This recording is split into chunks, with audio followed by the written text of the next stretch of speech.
নিজেদের মস্তিতে মাতোয়ারা দুজন ছেলে। তাদের মন যখনই যেইটা চায় তারা তখনই সেইটা করে ফেলে।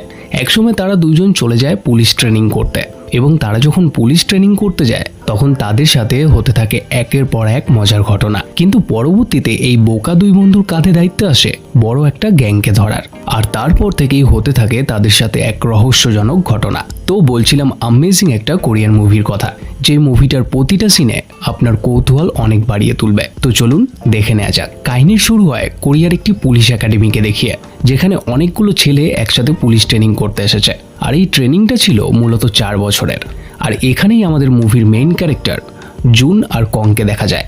তারাও এসেছিল তাদের পুলিশ ট্রেনিং কমপ্লিট করার জন্য।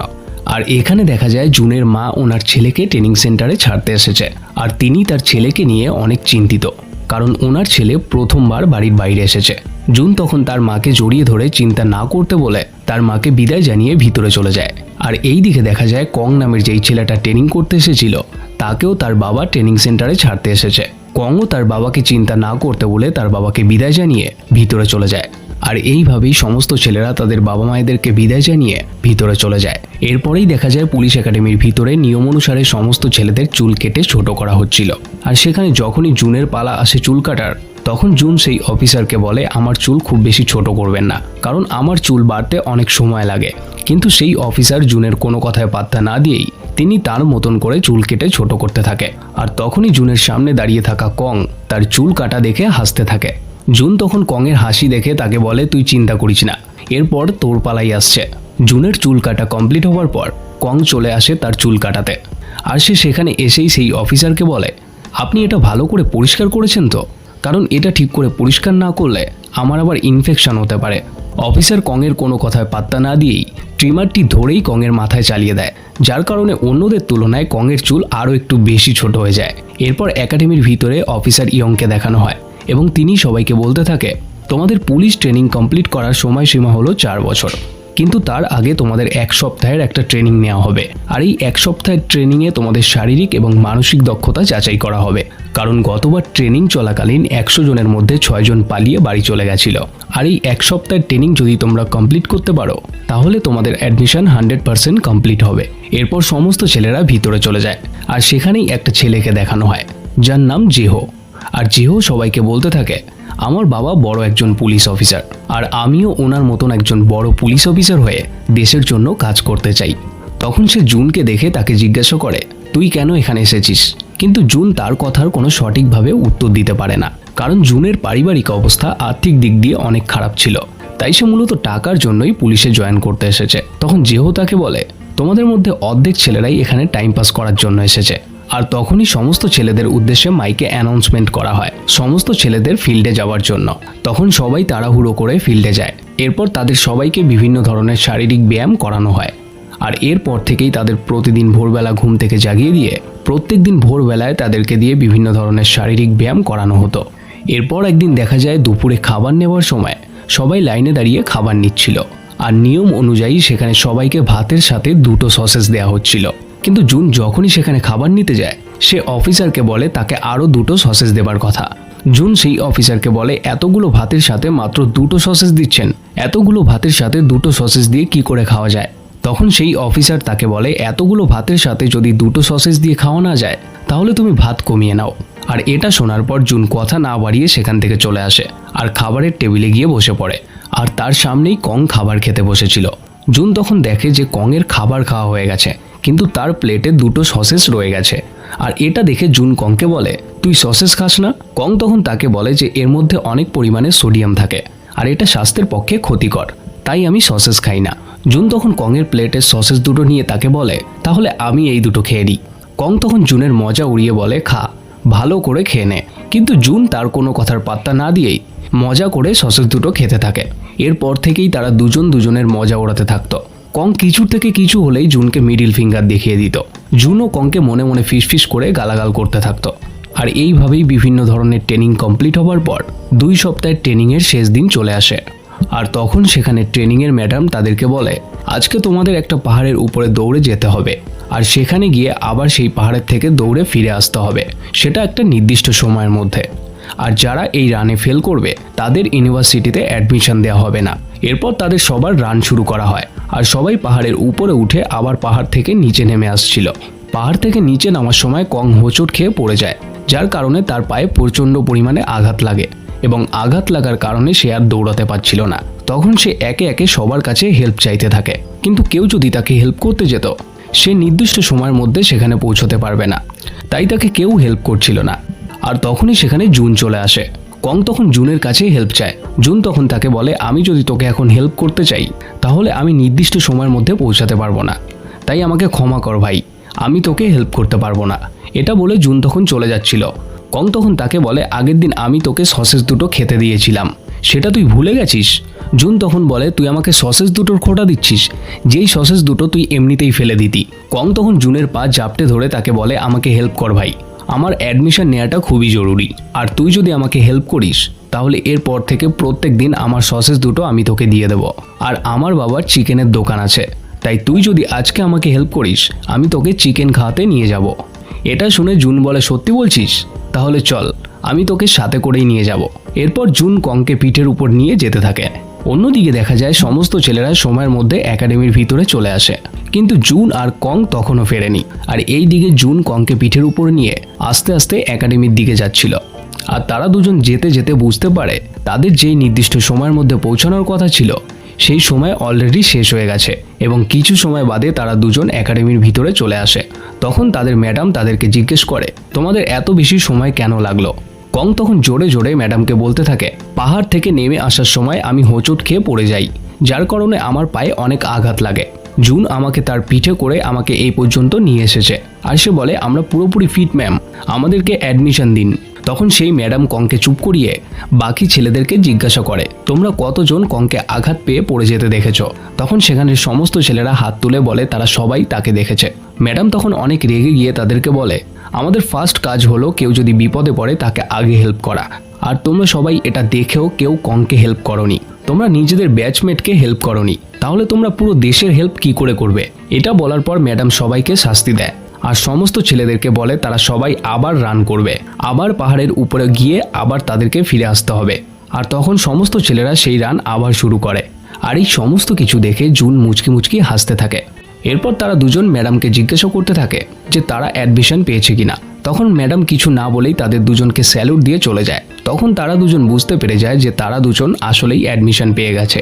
ম্যাডাম চলে যাওয়ার পর জুন আনন্দে নাচতে শুরু করে, আর তারা ভিতরে এসে তারা তাদের নিজেদের বিষয়ে একে অপরকে জানাতে থাকে, যে তারা কোন স্কুল থেকে স্কুল কমপ্লিট করেছে, কোন কলেজ থেকে গ্র্যাজুয়েশন কমপ্লিট করেছে। এই সমস্ত বিষয় নিয়ে তারা একে অপরকে জানাতে থাকে। আর তখনই জুন কংকে বলে, তাহলে বল তুই চিকেন কবে খাওয়াচ্ছিস? কং তখন বলে, হ্যাঁ, খুব তাড়াতাড়ি আমি তোকে খাওয়াবো।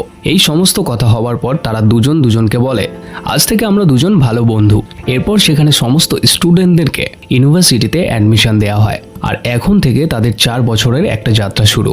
আর এই 4 বছরে তাদেরকে পুলিশের সমস্ত নিয়ম কানুন এবং পুলিশের সমস্ত পড়াশোনা আর পুলিশের ডিফেন্সের সমস্ত কিছু শেখানো হবে। আর তারপরেই তারা সম্পূর্ণভাবে পুলিশ অফিসার হতে পারবে। আর এইভাবেই 2 বছর কেটে যায়। এরপরেই আমাদেরকে 2 বছরের পরের দৃশ্য দেখানো হয়। কং আর জুন একাডেমির হোস্টেলের রুমেই থাকে। আর সেখানে প্রতিদিনকার মতন ভোর 4টের অ্যালার্ম বাজলেই সবাই ঘুম থেকে উঠে ফ্রেশ হয়ে ইউনিভার্সিটিতে চলে যায়। আর এখানে ট্রেনিং করতে করতে জানা যায় কং পড়াশোনায় অনেক ভালো ছিল, আর এই দিকে জুন ছিল ডিফেন্স এবং মার্শাল আর্টে এক্সপার্ট।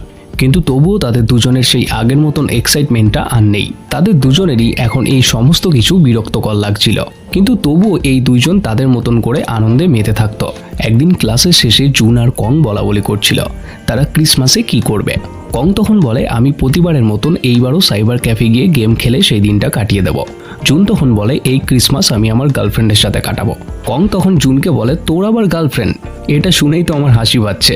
তখনই সেখানে জেহো আসে, আর সে এসে একটা সুন্দর মেয়ের ফটো তাদেরকে দেখিয়ে বলে, এটা হলো আমার গার্লফ্রেন্ড, আর এবার ক্রিসমাসে আমি তার সাথে ঘুরতে যাব।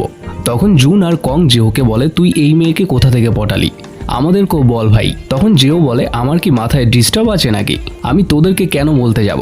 এটা বলে জেহো সেখান থেকে চলে যায়। তখন কং জুনকে বলে, ভাই এর মুখ থেকে সত্যিটা বার করতেই হবে, আর তোকেই তার জন্য কিছু করতে হবে। পরদিন জুন আর জেহোর ক্যারাটে ক্লাস ছিল, আর সেই দিন জুন আর জেহোর ফাইট ছিল। তখন জুন জেহোকে ভালো করে টাইট দিয়ে তাকে জিজ্ঞাসা করে, বল তুই ওই মেয়ের খোঁজ কোথা থেকে পেয়েছিস। জেহো তখন চাপে পড়ে জুনকে সত্যিটা বলে দিতে বাধ্য হয়, আর সে বলে, আমি ওই মেয়েটার খোঁজ একটা ক্লাব থেকে পেয়েছি। আর সেই ক্লাবের ঠিকানাও সে জুনকে বলে দেয়। পরদিন জুন সেই ক্লাবের কথা কংকে বলে, আর সে বলে সেই ক্লাবে অনেক সুন্দরী সুন্দরী মেয়ে আসে ভাই, আর আমরা যদি সেই ক্লাবে যাই তাহলে কোনো না কোনো সুন্দরী মেয়ে আমাদের পটেই যাবে। কং তখন বলে, তুই যেই ক্লাবের কথা বলছিস সেই ক্লাবের সমস্ত জিনিস অনেক এক্সপেন্সিভ, আর সেখানে গিয়ে মেয়েদের পিছনে টাকা খরচ না করলে মেয়েরা আর এমনি এমনি পড়বে না। জুন তখন কংকে বলে, ভাই মেয়েরা জানিস কিসের জন্য পটে? ছেলেদের সুন্দর হাসি দেখে। তুই এক কাজ কর, আমাকে একটা হাসি দিয়ে দেখা। কং তখন তার কথা শুনে একটা হাসি দেয়। জুন বলে, এই তো ভাই পারফেক্ট, পটে যাবে। কং বলে, এসব কথা বন্ধ কর, আমাদের দ্বারা ওইসব মেয়ে পটানো হবে না। তখন জুন বলে, যেহ যদি ওই থোবরা নিয়ে মেয়ে পটাতে পারে তাহলে আমরা কেন পারবো না? আমরা তো তার থেকে অনেকটাই ভালো আছি। কং বলে, সত্যি বলছিস? চল তাহলে একবার ঘুরেই আসা যাক। এরপর তারা দুজন সেই ক্লাবে যাওয়ার সিদ্ধান্ত নেয়। এরপর তারা ভালো করে ফ্রেশ হতে থাকে, কিন্তু তারা ড্রেস করার সময় দেখতে পায় তাদের কাছে সেরকম ভালো ড্রেস নেই যেই ড্রেস পরে তারা সেই ক্লাবে যেতে পারবে। এরপর তারা দুজন জেহর রুমে চলে যায়, আর সেখানে গিয়ে জুন জেহর আলমারি থেকে একটা ভালো জ্যাকেট নিয়ে নেয়। কিন্তু জেহ তাদেরকে বলে, এই জ্যাকেট তোদের মতো ভিখারির গায়ে একদমই মানাবে না, আর তাছাড়া আমার মাথা খারাপ হয়েছে নাকি, আমি তোদের আমার জ্যাকেট পরতে দেবো? তখন জুন জেহকে বলে, আচ্ছা বুঝেছি, তাহলে বল তোর কি চাই? তখন জেহ বলে, আমি আজ পর্যন্ত তোকে ক্যারাটে ক্লাসে হারাতে পারিনি, আমি চাই সবার সামনে তোকে হারাতে। জুন তখন তার কথায় রাজি হয়ে যায়। তারা দুজন জেহর জ্যাকেট নিয়ে চলে যায়, আর জ্যাকেট পরে তারা দেখে তাদের কাছে পারফিউম নেই। তখন তারা দুজন রুম ফ্রেশনার দিয়ে কাজ চালিয়ে নেয়। এরপর তারা অফিসার ইয়ং এর কাছে পারমিশন নিয়ে সেই ক্লাবের দিকে বেরিয়ে পড়ে। তারপর তারা সেই ক্লাবে গিয়ে ক্লাবের সিকিউরিটিকে তাদের আইডি কার্ড দেখিয়ে বলে, আমরা পুলিশ, আর আমরা এখানে একটা কাজের জন্য এসেছি। এটা বলে তারা দুজন ফ্রিতে এন্ট্রি নিয়ে নেয়। আর ক্লাবের ভিতরে ঢুকে তারা দুজন সেখানকার পরিবেশ দেখে দিশেহারা হয়ে পড়ে, আর সেখানে সব সুন্দরী সুন্দরী মেয়েদেরকে দেখে তারা আনন্দে নাচতে থাকে। আর তখনই একটা মেয়ে তাদেরকে হাইফাই দেয়। তখন কং বলে, আচ্ছা ভাই তুই ওদিকটা যা আর আমি এই দিকটা যাই। তারপর তারা দুজন দুই দিক চলে যায়। কং তখন মেয়েদের সামনে গিয়ে উল্টো পাল্টাভাবে পাগলের মতো ডান্স করতে থাকে, কিন্তু মেয়েরা তার এই পাগলের মতো ডান্স দেখে তার কাছ থেকে দূরে চলে যায়। অন্যদিকে জুন একটা মেয়েকে দেখে তাকে পটানোর চেষ্টা করতে থাকে, কিন্তু মেয়েটা তাকে কোনো পাত্তাই দেয় না, আর সে তার বয়ফ্রেন্ডকে কল করে সেখান থেকে চলে যায়। অন্যদিকে কং ডান্স বন্ধ করে জুনের শেখানো হাসি দিয়ে মেয়ে পটানোর চেষ্টা করতে থাকে, কিন্তু তার হাসি দেখে মেয়ে পটাতো দূরের কথা, মেয়েরা উল্টো তার হাসি দেখে পালিয়ে যাচ্ছিল। আর তখনই একটা মেয়ে তার পিছন দিয়ে এসে তাকে বলে, হাই হ্যান্ডসাম, তুমি কি কিউট। এটা বলে সেই মেয়েটা কংয়ের হাত ধরে তার সাথে ডান্স করতে নিয়ে যায়। তখন জুন এটা দেখে কংকে বলে, তুই কোথায় যাচ্ছিস? তোরও মেয়ে পটে গেল আর আমি মেয়ে পটাতে পারছি না। কং তখন সেই মেয়েটার সাথে ডান্স করতে থাকে, আর তখনই সেই মেয়েটার বয়ফ্রেন্ড সেখানে চলে আসে। আর তার বয়ফ্রেন্ড আসলেই সেই মেয়েটা এক লাফ দিয়ে তার বয়ফ্রেন্ডের কোলে উঠে যায়। আসলে এই মেয়েটা এতটাই ড্রিঙ্ক করেছিল যে সে কংকে দেখে তার বয়ফ্রেন্ড ভাবছিল।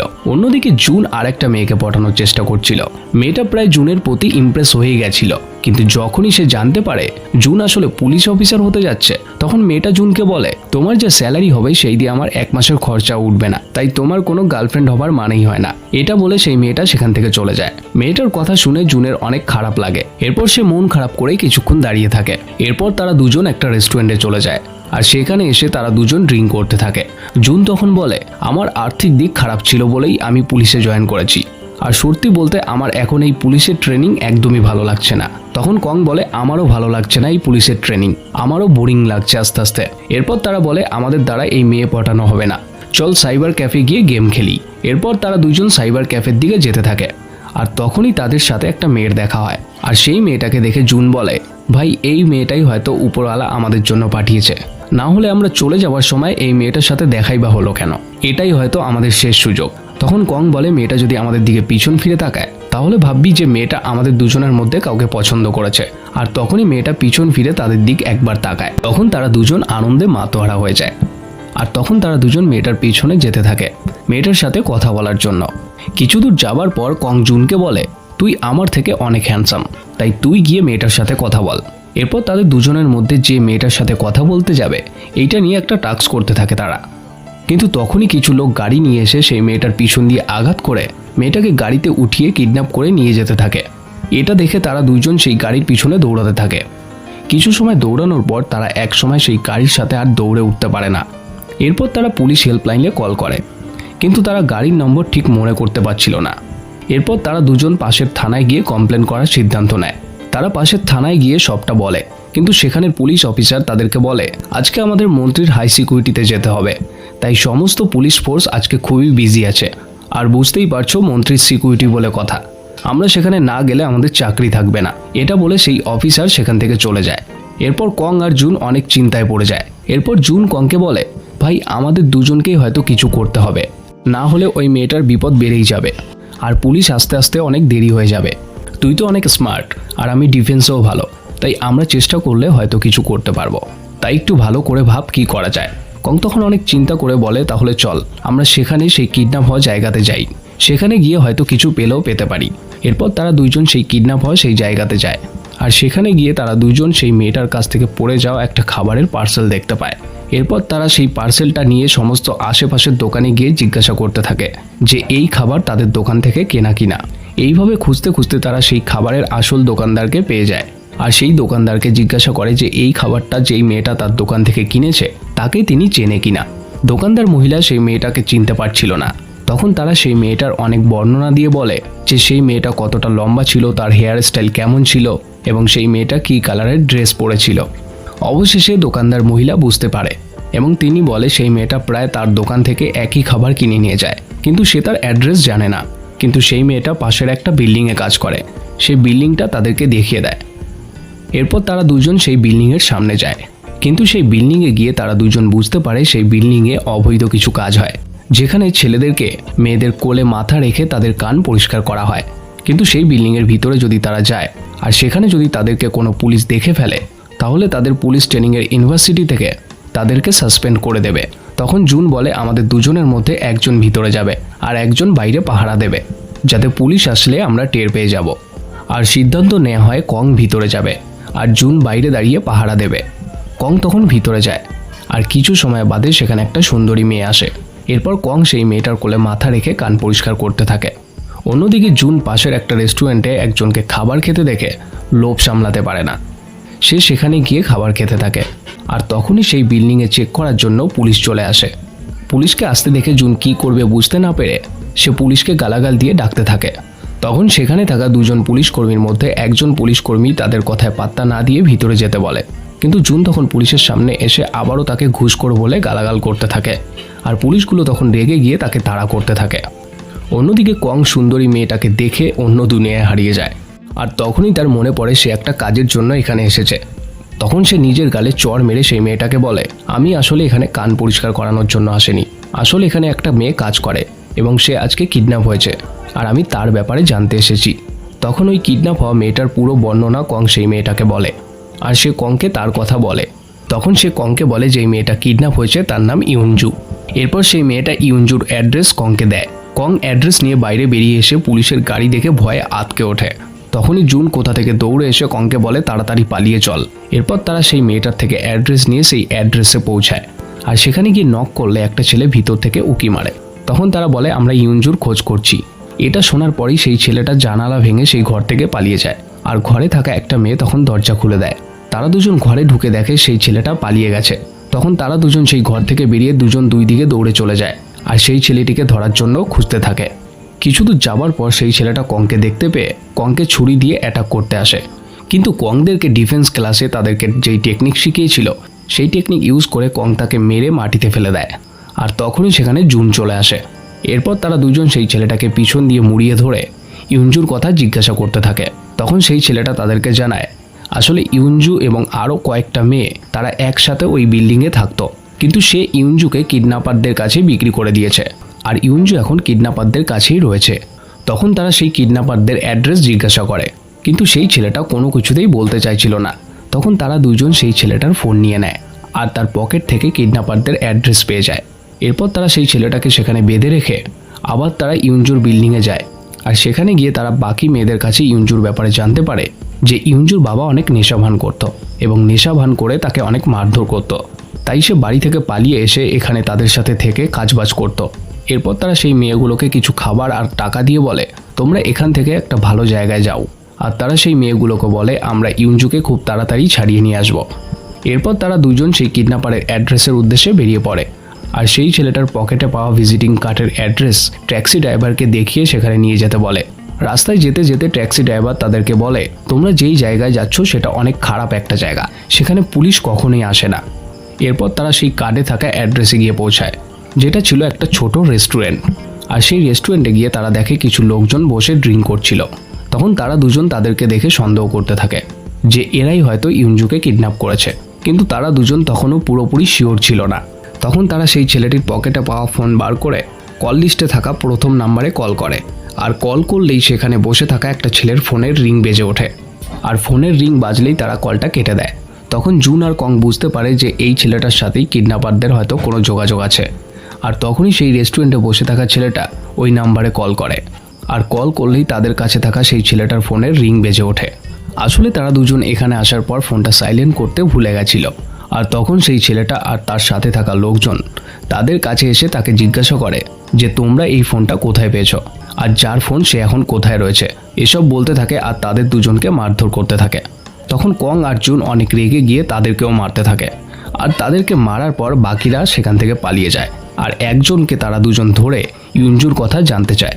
তখন সেই ছেলেটা তাদেরকে একটা অন্ধকার বিল্ডিংয়ে নিয়ে যায়। আর সেই বিল্ডিংয়ে গিয়ে তারা দুজন অবাক হয়ে যায়। তারা দেখে সেখানে একসাথে অনেকগুলো মেয়েকে তারা কিডন্যাপ করে সেই বিল্ডিংয়ে লুকিয়ে রেখেছে। তখন তারা দুজন বুঝতে পারে যে তারা হয়তো আজকে একসাথে এতগুলো মেয়েকে বাঁচাতে পারবে না, তাই এই মেয়েগুলোকে বাঁচানোর জন্য কিছু না কিছু প্ল্যান তাদেরকে করতেই হবে। আর তখনই তারা দুজন সেখানে থাকা একটা ছোট্ট মেয়েকে দেখতে পায়। আর সেই মেয়েটাকে দেখে তাদের দুজনের অনেক মায়া হয়, কারণ সেই মেয়েটা ছিল বাকি মেয়েদের থেকে সব থেকে ছোট একটা মেয়ে। আর সেই মেয়েটার শরীর থেকে তখন রক্ত বেরোচ্ছিল। তখন জুন সেই মেয়েটাকে কোলে নিয়ে বলে, আগে আমাদেরকে এই মেয়েটাকে হসপিটালে নিয়ে যেতে হবে। আর সেখান থেকে বেরোনোর সময় সেই কিডন্যাপারের গ্যাংয়ের মেন লিডার তাদের সামনে চলে আসে। আর তার সাথে অনেকগুলো গুন্ডাও ছিল। তখন সব গুন্ডাগুলো মিলে জুন আর কংকে অনেক খারাপভাবে মারতে থাকে। আর যেহেতু গুন্ডাগুলোর সংখ্যায় অনেক বেশি ছিল, তাই তারা দুজন তাদের সাথে পেরে উঠছিল না। আর কিছু সময় পর তারা কং আর জুনকে মেরে বেহুশ করে ফেলে। আর তারপর তাদের দুজনকে একটা জায়গায় নিয়ে গিয়ে তাদের দুজনকে ঝুলিয়ে রাখে। আর কিছু সময় পর কংয়ের জ্ঞান ফিরে আসে। জ্ঞান ফিরে আসতেই সে দেখে তাদের দুজনকে তারা ঝুলিয়ে রেখেছে। আর সে দেখতে পায় জুন তখনও অজ্ঞান হয়ে ঝুলে আছে। তখন সে জুনকে ডাকার অনেক চেষ্টা করে, কিন্তু জোরে জোরে ডাকার পরেও জুনের কোনো জ্ঞান ফিরছিল না। তখন সে অবশেষে তাকে থুতু মেরে জাগানোর চেষ্টা করে। আর তার এই বুদ্ধি কাজেও লাগে এবং জুনের জ্ঞান ফিরে আসে।